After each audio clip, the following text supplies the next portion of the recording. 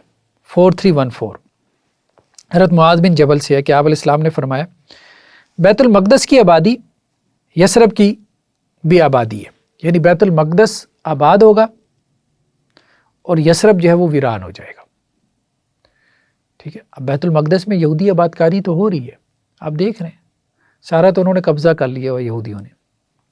ٹھیک ہے، تو آپ نے فرمایا کہ بیت المقدس کی آبادی کے ساتھ جو ہے وہ یثرب کی ویرانی۔ اب یثرب کی ویرانی سے بعض لوگوں نے مراد جو ہے نا یہ لے لیا کہ وہاں آبادی کم ہو جائے گی، یہ بات بھی کسی حد تک مراد ہو سکتی ہے، لیکن یہ بھی ہو سکتی ہے کہ مرکز جو ہے نا، مرکز جس کی طرف دنیا کی نگاہیں، تو وہ بیت المقدس بن جائے گا، مدینہ نہیں رہے گا، یہ بھی مراد ہو سکتی ہے۔ اور دوسرا کیا ہے، اور جیسی جو ہے نا خراب یثرب، یعنی یثرب جو ہے وہ بے آباد ہوگا، خروج الملحمہ، اس وقت جو ہے وہ الملحمۃ العظمیٰ جو ہے وہ نکلے گی، یعنی بڑی جنگ کا آغاز ہو جائے۔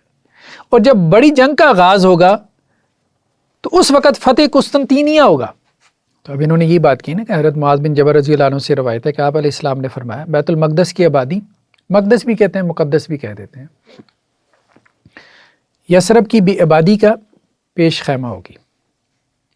ٹھیک ہے، بیت المقدس آباد ہوگا یعنی ترتیب ہی ہے، اس کے بعد یثرب ویران ہو جائے گا۔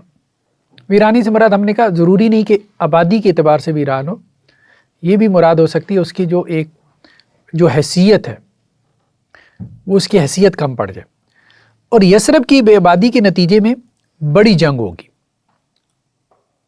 یثرب کی بے آبادی کے بعد جو ہے وہ پھر الملحمۃ الکبریٰ ہوگی، الملحمۃ العظمیٰ ہوگی۔ یہ بھی ہو سکتا ہے کہ سعودی عرب میں اتنی زیادہ دنیا کی رونق دونق چمک دمک ہو جائے، ہاں اب وہ حرمین کی وجہ سے تو وہ کہیں یار یہاں تو اب عیاشی ممکن نہیں ہے کیونکہ اس کا تقدس برقرار ہے، تو ہو سکتا ہے بڑی آبادی موو کر جائے۔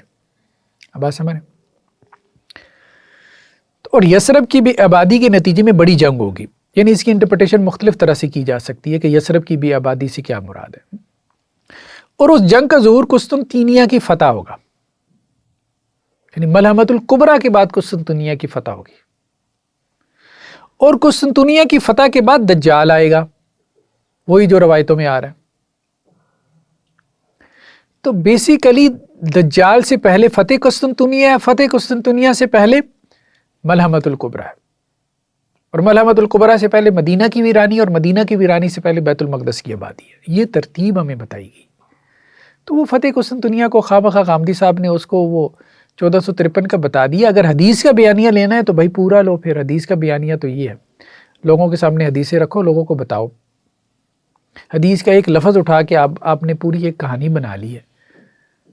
ٹھیک ہے، اب حدیثوں کا انکار کر دو وہ ایک علیحدہ بات ہے، لیکن ایک کہانی بنانا یہ کوئی اکیڈیمک جو ہے نا وہ رویہ نہیں ہے، ایک لفظ کو پکڑ کے۔ یہ بہرحال کبھی مانتے ہیں کبھی نہیں مانتے اصل میں ایڈیشن جو ہے نا وہ اپ ڈیٹ ہوتے رہتے ہیں، ہاں ایڈیشن ان کے اپ ڈیٹ ہوتے رہتے ہیں، اب خود بھی اس پہ لطیفے سناتے رہتے ہیں۔ کبھی دجال کو مان لیتے ہیں کبھی نہیں مانتے، ہاں پہلے نہیں مانتے تھے پھر بعد میں مان لیا، ابھی مجھے لیٹسٹ سٹیٹس کا نہیں پتہ، ٹھیک ہے، لیکن اگر ابھی تک مانا ہوا ہے ٹھیک ہے تو اس میں یہ سوال تو ویلڈ ہے کہ فتح قسطنطینیہ کے ساتھ ہی دجال کے ظہور کا ذکر ہے، تو اگر فتح قسطنطینیہ ہو گئی تو دجال کیوں نہیں آیا؟ ٹھیک ہے، وہ صحیح مسلم کی جو روایت آپ ہی سنا رہے ہیں اس میں بھی ہے اور ہر جگہ ہے، سسٹم کو دجال کہتے ہیں۔ ہاں تو پھر وہ جو مانا ہوا شخص دجال وہ کہاں جائے گا؟ پھر وہ میزان پھر دوبارہ اپ ڈیٹ کرنی پڑے گی۔ چلیں کوئی نہیں، وہ تو اپ ڈیٹ ہو ہی رہی ہے، اب جب تک وہ حیات ہیں تب تک تو اپ ڈیٹ ہوتی ہی رہی ہے۔ اس کے بعد پھر حسن الیاس صاحب ہیں ان کے پاس اختیار آ جائے گا۔ اچھا ایک اور روایت ہے ہمارے سامنے سنن ابی داؤد کی، ٹھیک ہے نا، روایتیں کس طرح ایک چیز کو نکھار کے بیان کرتی ہیں۔ باقی یہ بات ٹھیک ہے کہ روایت بالمعنی ہوتی ہے تو اس میں ایک معنی ثابت ہو جاتا ہے مجموعی طور پہ، اور وہ سمجھ میں بھی آتا ہے کہ کیا بات ہو رہی ہے، کس وقت کی بات ہو رہی ہے، کیا ٹائم پیریڈ ہے۔ ہو سکتا ہے کہ ایک لفظ کے اوپر اگر آپ بات کریں تو وہ لفظ شاید ثابت کرنا کوئی مشکل ہو جائے یا اس کی آپ کو کوئی تعویل کرنی پڑ جائے، لیکن مجموعی بات بالکل واضح ہوتی ہے، وہ ایک دوسرے کو جو ہے وہ سپورٹ کر رہی ہوتی ہیں اس مجموعی بات میں۔ حضرت ابو دردہ سے ہے کہ رسول اللہ صلی اللہ علیہ وسلم نے فرمایا ان فسطاط المسلمین یوم الملحمہ بالغوطہ، کہ جنگ کے موقع پہ، یعنی جنگ کون سی ہے؟ ملحمہ کی جنگ، الملحمۃ العظمیٰ کی جنگ کے موقع پہ مسلمانوں کا خیمہ یعنی مرکز دمشق نامی شہر کی جانب میں واقع مقام غوطہ ہوگا، اور دمشق شام کے بہترین شہروں میں سے ہوگا، یعنی اس وقت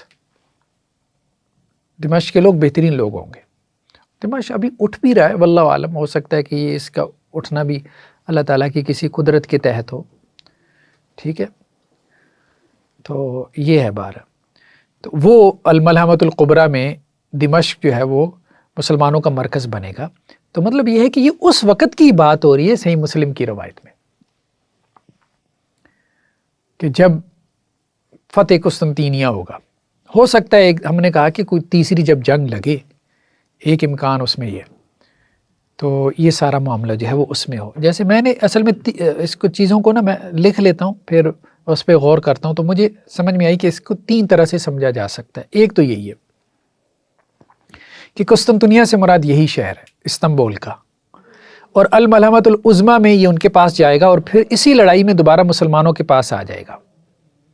یہ ایک ہو سکتا ہے، مطلب اس کے لیے کوئی سینیریو بنایا جا سکتا ہے، یہ بات انڈرسٹینڈیبل ہے، سمجھی جا سکتی ہے، ٹھیک ہے، اور حدیثوں سے یہی بات بہتر معلوم ہو رہی ہے، اس لیے میں نے اس کو سب سے پہلے رکھا اس بات کو کہ الملحمۃ العظمیٰ کے وقت میں یہ جنگ مطلب لمبی ہو جائے گی، اور اس میں اسی جنگ کے اندر، اسی جنگ میں ہی ان کے پاس جا کے پھر واپس مسلمانوں کے پاس آئے گا۔ بظاہر یہ محسوس ہوتا ہے، مطلب اس کا کوئی سینیریو اگر ہو، مثال کے طور پہ آج کے حالات میں اگر ہم اس کو سمجھنا چاہیں تو ہم یوں سمجھ سکتے ہیں، مثال کے طور پہ، مثال ہے یہ، مطلب یہ نہیں کہ اس کی کوئی انٹرپریٹیشن ہے، کہ شام جو ہے مضبوط ہو جائے، ٹھیک ہے، اب آہستہ آہستہ مضبوطی کی طرف جا رہا ہے، ٹھیک ہے، اور اسرائیل سے گولان کی پہاڑیوں کے حوالے سے ابھی تک تو وہ ریئیکٹ نہیں کرتا، اسرائیل جب بھی آگے بڑھتا ہے ریئیکٹ نہیں کرتا، لیکن جب یہ مضبوط ہو جائے گا تو پھر ریئیکٹ بھی کرے گا، ظاہری بات ہے۔ اب اس میں کوئی اسرائیلی قیدی بنے اور امریکہ اسرائیل کی پشت پناہی کرے، ٹھیک ہے، اور کہے کہ جی یہ واپس کرو، اور ترکی شام کی سائڈ لے، وہ آلریڈی شام کی سائڈ پر ہے، شامیوں کی حکومت اسی کی وجہ سے ہی آئی ہے، تو امریکہ ترکی کو کہے کہ بھائی تم تو پیچھے ہو جاؤ نا، ٹھیک ہے، لیکن وہ انکار کر دے، اور یہ جنگ پھیل کر تیسری جنگ عظیم بن جائے، جسے الملحمۃ العظمیٰ، یعنی کوئی نہ کوئی اس کا نقطہ آغاز ہو سکتا ہے، ٹھیک ہے، اور اسی دوران میں یہ استنبول مسلمانوں کے ہاتھوں سے نکل کر دوبارہ ان کے ہاتھ میں آ جائے، اور اسی دوران میں دجال کا خروج ہو جائے۔ تو یہ بیسیکلی بات ہو رہی ہے، ایک تو یہ امکان ہے۔ دوسرا یہ کہ قسطنطنیہ سے مراد جو ہے وہ عیسائی دنیا کا تہذیبی اور سیاسی مرکز ہے، جیسے ابھی ہم نے بات کی، قسطنطنیہ سے مراد اس وقت تہذیبی اور سیاسی مرکز جو ہے قسطنطنیہ تھا، تو اب جو بھی تہذیبی اور سیاسی مرکز ہوگا عیسائیوں کا وہ مراد ہوگا، یعنی قسطنطنیہ لفظ کے پیچھے نہ جائیں، اس کی پہچان کے پیچھے جائیں، ٹھیک ہے، اس کی پہچان جو ہے وہ عیسائیوں کے تہذیبی اور سیاسی مرکز کی تھی، مذہبی، تہذیبی اور سیاسی مرکز۔ تو اب وہ کون سا بن سکتا ہے؟ ہم نے کہا مذہبی مرکز تو اس وقت 2 ہیں، ویٹیکن سٹی اور دوسرا یہ آرتھوڈاکس چرچ جو ہے، ماسکو جو ہے، لیکن اب مذہب اور سیاست جدا ہو چکی ہے، تو مذہبی جو مرکز جو ہے نا وہ تو یہ 2 ہی ہیں، لیکن سیاسی مرکز سے مراد یا تہذیبی مرکز سے مراد امریکہ کے دائیں بازو کے نمائندے ہو سکتے ہیں، یا یورپ کی کرسچین سٹیٹ ہو سکتی ہیں، ٹھیک ہے، یہ ہو سکتا ہے۔ تیسری صورت بھی البتہ ہو سکتی ہے کہ اس سے مراد جو ہے سمندر کے کنارے کوئی بھی آباد شہر، کیونکہ صحیح مسلم کی ایک روایت میں یہ بھی آ رہا ہے کہ سمندر کے کنارے ایک شہر آباد ہے، ٹھیک ہے، اس کا تذکرہ تھا، لیکن دوسرے راوی نے اس کو استنبول سے یا قسطنطنیہ سے تعبیر کر دیا، اس نے سمجھا کہ اس کی بات ہو رہی ہے، یعنی اس نے اس کو انٹرپریٹ کر دیا، یعنی بات ایک عمومی ہو رہی تھی، راوی نے اس کو انٹرپریٹ کر دیا۔ اب بات سمجھ رہے ہیں؟ یہ بات میں نے کی ہے۔ اچھا، اس کی بنیادیں جو ہے نا وہ ہمیں جر و تعدیل میں مل جاتی ہیں، اس کی وجہ یہ ہے، اس تیسرے بیانیے کی بھی کچھ بنیادیں ہمیں مل جاتی ہیں، اس کی وجہ یہ ہے کہ یہ جو روایت ہے نا جس میں قسطنطنیہ کا نام لیا گیا کہ قسطنطنیہ کو فتح کریں گے، اس میں ایک راوی ہے سہیل جو ہے نا، یہ آخر عمر میں اس کو اختلاط ہو گیا تھا، یعنی اس کے حافظے کے مسائل رہے، سہیل کے حافظے کے مسائل رہے، تو حافظے کے مسائل ہونے کی وجہ سے ایک بنیاد بن سکتی ہے کہ اس نے مطلب جو ہے وہ کچھ غلطی کر دی، ٹھیک ہے، بیان کے اندر۔ اچھا دوسرا یہ ہے کہ یہ اس میں بھی جو راوی ہے نا عبدالعزیز دراوردی، اس کے بھی حافظے کے مسائل رہے ہیں۔ عجیب بات یہ دوسری روایت ہے، اس میں یہ ذکر ہے قسطنطنیہ کا نام نہیں ہے، بلکہ یہ ہے کہ ایک شہر ہے جس کے ایک جانب خشکی ہے اور ایک جانب سمندر ہے، ٹھیک ہے۔ تو دراوردی نے نام نہیں لیا، سہیل نے نام لے لیا، تو اس میں آپ یہ کہہ سکتے ہیں کہ دراوردی جو ہے نا اس کی بات سہیل سے نسبتاً زیادہ بہتر ہے، اگرچہ دونوں کے حافظے کے اوپر مسائل موجود ہیں، وہ اگر آپ کتابیں وغیرہ کھولیں نا تو آپ کو مل جاتے ہیں۔ میں نے کہیں پہ اس کا شاید نکالا تھا، یہ اب آپ دیکھیں نا، جیسے سہیل، اب سہیل کے بارے میں آپ کو چیزیں مل جاتی ہیں۔ اچھا یہ بھی اچھا ہے، یہ آپ نے دیکھا، اس کو میں نے کیا کیا، اس کو میں نے کلک کیا صرف، یہ اس نے نیچے جو ہے نا ملخص نکال دیا، ٹھیک ہے۔ پھر اس کے بعد یہ جرح و تعدیل اس کی نکال رہا ہے، ٹھیک ہے، کس سے اس نے روایت کی، ٹھیک ہے، ساری روایتیں بھی آ رہی ہیں نیچے جتنی بھی شاملہ میں ہیں، آگے المرویات ساری اس کی۔ اچھا جرح و تعدیل میں آپ نیچے جائیں نا، یہ تو دیکھیں تغیر حفظ بآخری، آخر میں اس کا حافظہ جو ہے وہ اس کے مسائل پیدا ہو گئے تھے، ٹھیک ہے۔ ایک اور چیز یہ آخر میں دیتے ہیں جسے کہتے ہیں کہ جی نوٹس، یہ تو لمبا چوڑا بیان ہے نا، کس کس نے اس کے بارے میں کیا کیا بات کہی ہے، تنبیہات اور فوائد کے نام سے، تو انہوں نے یہاں اختلاط کو خاص طور پہ موضوع بحث بنایا، یعنی تنبیہ اس راوی کے حوالے سے کیا تنبیہات موجود ہیں۔ پھر کس کس نے اختلاط کا ذکر کیا، اس کے بخاری نے اپنی تاریخ میں کی ہے کہ سہیل کا ایک بھائی تھا، وہ فوت ہو گیا، تو اس کا اس پہ اتنا اثر ہوا کہ یہ حدیثیں بھولنا شروع ہو گیا، فنسیہ کثیر من الحدیث، اکثر حدیثیں اس کو بھول گئیں، ٹھیک ہے۔ اسی طرح امام حاکم نے بھی اس کا تذکرہ کیا، ٹھیک ہے۔ تو اسی طرح سے اور مطلب یہ سارے وہ لوگ جنہوں نے اس کا تذکرہ کیا ہے، دراوردی نے بھی اس کا بلکہ تذکرہ کیا ہے کہ سہیل کو جو ہے نا کوئی بیماری ہوئی تھی جس سے اس کی عقل جاتی رہی اور وہ اپنی بعض حدیثیں جو ہے وہ بھول گیا۔ تو کہنے کا مقصد ہے اختلاط تو آپ سمجھتے ہیں نا، مطلب چیزیں اس کے اوپر خلط ملط ہو جاتی ہیں، گڈمڈ ہو جاتی ہیں حافظے کی کمزوری کی وجہ سے، یعنی یہ ایک تیسری بنیاد آپ بنا سکتے ہیں، ٹھیک ہے، کہ اس میں بیسیکلی جو ہے یہ جو دو راوی ہیں ان سے یہ بات بیان کرتے ہوئے کچھ ان کو اختلاط ہو گیا، شہر کا کی مطلب آپ کہہ لیں کچھ تفصیل بیان کرتے ہوئے، باقی روایت من جملہ ٹھیک ہے معنی کے اعتبار سے، کیونکہ اور کافی راویوں نے اس بات کو بیان کیا۔ اب بات سمجھ ہے نا، تو یہ ایک تیسری جو ہے وہ بنیاد بنائی جا سکتی ہے، اس کو تین طرح سے انٹرپریٹ کیا جا سکتا ہے، کہنے کا مقصد یہ۔ لیکن یہ ہے کہ پہلی تعبیر بہتر معلوم ہوتی ہے کہ اس سے مراد قسطنطنیہ کا شہر ہی ہے، اور یہ ملحمۃ العظمیٰ کی بات ہو رہی ہے، کیونکہ بہت ساری روایتیں ہمیں ملتی ہیں، جیسے دیکھیں نا اب یہ صحیح مسلم کی ایک اور روایت ہے، اس میں کیا ہے، جابر بن عبداللہ سے ہے کہ میں نے آپ علیہ السلام کو فرماتے سنا، میری امت کا ایک گروہ مسلسل حق پر قائم رہتے ہوئی لڑتا رہے گا، وہ قیامت کے دن تک جب بھی مارکے میں ہوں گے غالب رہیں گے۔ کہا پھر عیسیٰ ابن مریم اتریں گے تو اس طائفہ گروہ کا یعنی امیر کہے گا آئیں ہمیں نماز پڑھائیں، ٹھیک ہے، یعنی اس وقت بھی وہ حالت لڑائی میں ہوں گے جب عیسیٰ علیہ السلام کو نزول ہوگا۔ تو اکثر و بیشتر جو روایات ہیں نا حضرت عیسیٰ علیہ السلام کے نزول کی، وہ یہی بیان کرتی ہیں، اکثر و بیشتر کیا تقریباً ساری، کہ جنگوں کے دور میں عیسیٰ علیہ السلام کا نزول ہوگا، تو جنگوں کے دور میں ہی یہ فتح قسطنطنیہ ہوگا، اور وہ جنگوں کا دور کوئی عام نہیں ہوگا، وہ جنگ عظیم جیسا دور ہوگا جس میں پوری عیسائی دنیا اور پوری مسلمان دنیا آپس میں دست و گریباں ہوگی، یہ بات ہو رہی ہے۔ اور اس وقت دنیا کا سب سے بڑا یہی دو مذاہب ہیں، مطلب سب سے پہلے کرسچینٹی ہے، 33% وہ ہیں، 1/3 اور 1/4 ہم ہیں، 25% ہم ہیں۔ یہودی تھوڑے ہیں لیکن وہ ویسے ہی ان کے ساتھ ہو جاتے ہیں، ٹھیک ہے، تو یہ ہے۔ تو خیر بہرحال تو کہنے کا مقصد یہ ہے کہ یہ ہمارا جو ہے نا اپنا حدیثوں کو اگر ہم سامنے رکھیں تو یہ بات ہمارے سامنے آتی ہے، اور اس میں خاص طور پہ یہ کتابچہ دیکھ لیں اگر آپ نے دیکھنا ہو، اس میں تفصیل سے جو روایتیں ہیں ساری ہم نہیں جاتے، 116 کے قریب انہوں نے یہ روایتیں جو ہے یہاں پہ نقل کی ہیں اپنے اس کتابچے میں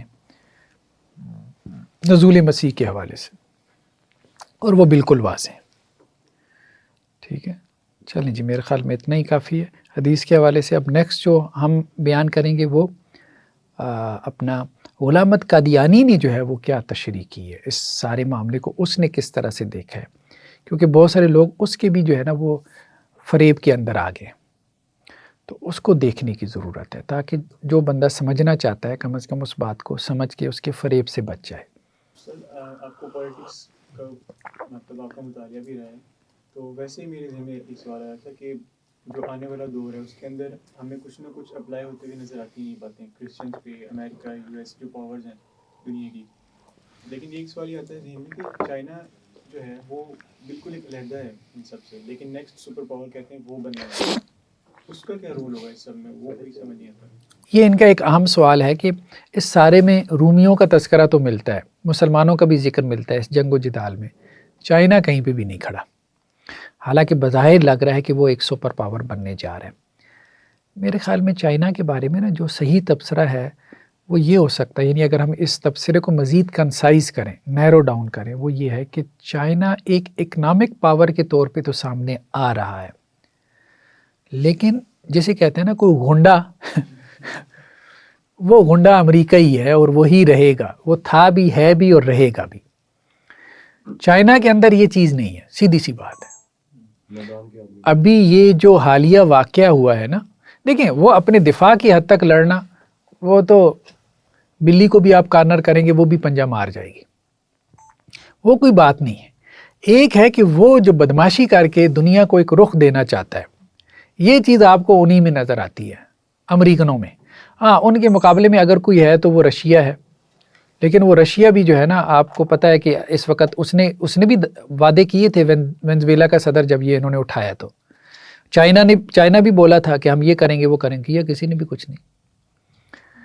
ٹھیک ہے، تو یہ اب آپ کہیں نا کہ جی دنیا کی جو سیاسی مرکز اور تہذیبی مرکز بھی، چائنا کبھی بھی تہذیب کا مرکز نہیں بنے گا. اس وقت بھی جو ڈومیننٹ ہے وہ آپ کی ویسٹرن سویلائزیشن ہے، اور کہیں نظر نہیں آ رہا کہ جی چائنیز سویلائزیشن آ جائے گی، اور یہ بھی نظر نہیں آ رہا کہ چائنا جو ہے وہ سیاسی مرکز بن جائے گا دنیا کا. یہ بھی نہیں ہو سکتا، پاسبل نہیں، اس وقت نظر نہیں آ رہا. واللہ عالم، ہو سکتا ہے بعد میں ہو جائے. ہاں باقی یہ بات آپ کی ٹھیک ہے کہ اکنامک جو سینٹر ہے وہ یہ بن جائے، اکنامک ہب بن جائے، ٹھیک ہے، کسی حد تک بات ٹھیک ہے. وہ کسی نے تبصرہ بھی کیا ہوا تھا، بٹ ٹھیک ہے، الیکٹرانکس کی چیزیں پیدا کرنے سے آپ دنیا کے امام تو نہیں نہ بن جاتے، سیاسی امام. سستی گاڑیاں جو ہے اور مطلب یہی چیزیں ہیں نا، اور کیا چائنا کے جو پروڈکٹس ہمارے پاس آ رہی ہے تو یہی چیزیں آ رہی ہیں نا. تو یہ ہے کہ ابھی تک یہ صورتحال نہیں دکھائی دے رہی کہ چائنا کوئی تہذیبی یا سیاسی مرکز بن پائے گا. ہاں معاشی مرکز بن جائے گا، یہ بات ٹھیک ہے. سر وہ جنگ و جدال والی مطلب تہذیب ان کی نہیں ہے، کیا وجہ کہ وہ اس میں؟ میرے خیال میں یہ ہے کہ جنگ و جدال والی ان کی تہذیب نہیں ہے، وہ ہمیشہ سے زیادہ تر ڈیفینسو رہے، مطلب وہ دنیا سے علیحدہ ہی رہے ہیں. آپ نے کبھی نہیں دیکھا ہوگا کہ جی انہوں نے دنیا پہ حکومت کی. رومنز آئے، انہوں نے بڑی امپائرز قائم کی، ٹھیک ہے، فتح کیا، مطلب یورپ کو بھی، ایشیا کو بھی، اور جو کچھ بھی ہوا، ٹھیک ہے. برٹش امپائر آئی، ٹھیک ہے، گریکس آئے، یہ ہمیں نظر آتا ہے. چائنیز نے بھی بڑی بڑی جو ہے وہ ان کے سلطنتیں رہی ہیں، لیکن آپ نے دیکھا ہے کہ وہ اپنے اسی تک رہے، علاقے قریب ہی رہے، وہ زیادہ دنیا میں نہیں نکلے. حالانکہ ایرانی بھی نکلے، ٹھیک ہے، ایرانیوں نے بھی آ کے جو ہے وہ مسلمانوں نے بھی کیا ہے، تو ان کا نہیں نظر آ رہا کہ وہ کبھی، کیونکہ ان کی تاریخ بھی کوئی نہیں بتاتی کہ وہ اسی طرح سے نکلے گی. اس لیے یہ بھی کہنا وہ یاجوج ماجوج ہیں تو نہیں، شاید ان کے ہاں وہ چیز ان کی وہ فطرت میں نہیں ہے، ٹھیک ہے. ڈومیننس جو ہے نا، ہاں ڈیفینسو وہ ہے، وہ بات ٹھیک ہے، وہ شروع سے ان کی تاریخ رہی ہے کہ ان کے اوپر اگر حملہ ہوا تو وہ پوری طرح سے ڈیفینس کریں گے. مطلب وہ پالیسی ان کی یہ ہے کہ ہمیں چھیڑو نہیں، بس ٹھیک ہے ہم جا رہے ہیں. لیکن ان کا کوئی خواب ہے کہ جو انہوں نے دنیا پہ حکومت کرنی ہے اور اس کے لیے کوئی غنڈہ گردی بدماشی کرنی ہے، یہ نہیں. زیادہ یہ ہے کہ یہ تھوڑا سا علاقہ جو اس کے قریب، بارڈر کے قریب لگتا ہے، سمندری علاقہ ہے، جغرافی، یہ ہمیں دے دو، وہ دے دو. یہ تو پورے غنڈے بدماش ہیں، یہ تو کہ پوری دنیا میں چاہیے، اس کی یہ سوچ نہیں ہے. چلے جی، سبحانک اللہم و بحمدک.